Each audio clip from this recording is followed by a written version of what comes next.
যারা দেশের মধ্যে আছে তারা সালমান এফ রহমানের মতো মাথা ন্যাড়া করে দাড়ি মোছ কামাইয়ে লুঙ্গি গামছা পইরা শ্রমিকদের মতো ঘুরে বেড়াইতেছে।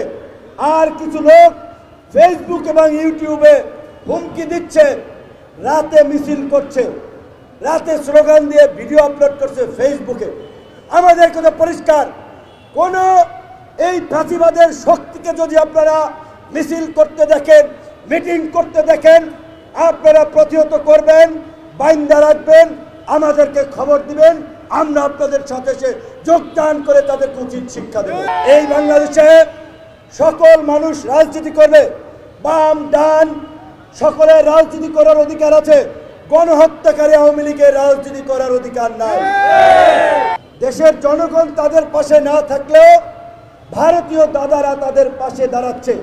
কাজেই এর মধ্যে দিয়ে পরিষ্কার, আওয়ামী লীগ প্রকৃত অর্থে এই দেশের মানুষের কোনো রাজনৈতিক দল না, এদেশের মানুষের জন্য রাজনীতি করে নাই, তারা ভারতীয় এজেন্ডা বাস্তবায়ন করার জন্য এই দেশে রাজনীতি করেছে। গণ অধিকার পরিষদ ট্রাক প্রতীক একটি নিবন্ধিত রাজনৈতিক দল। আমরা এখন পর্যন্ত কোনো নির্বাচিত জোট গঠন করি নাই।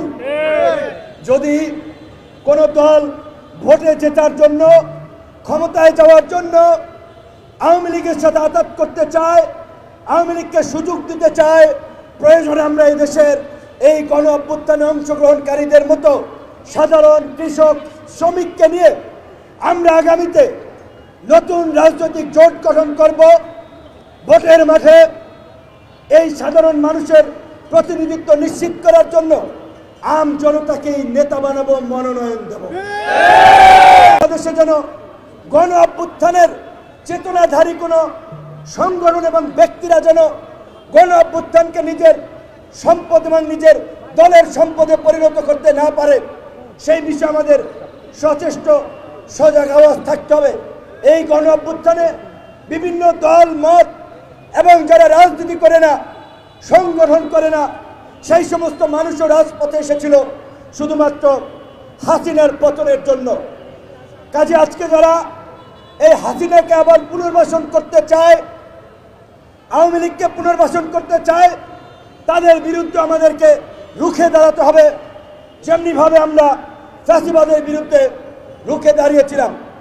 তাই আগামীতে যে জাতীয় নির্বাচন হবে, স্থানীয় নির্বাচন হবে, আমরা চাই প্রত্যেকটি এই নির্বাচনে এই গণ অভ্যুত্থানের শহীদ এবং আহত পরিবারের লোকেরা নেতৃত্ব পর্যায় থেকে তাদের স্বজনেরা যেই নতুন বাংলাদেশ বিনির্মাণ করার জন্য, ফ্যাসিবাদ মুক্ত বাংলাদেশ বিনির্মাণ করার জন্য জীবন দিয়েছে, সেই বাংলাদেশ বিনির্মাণ হোক তাদের হাত ধরে।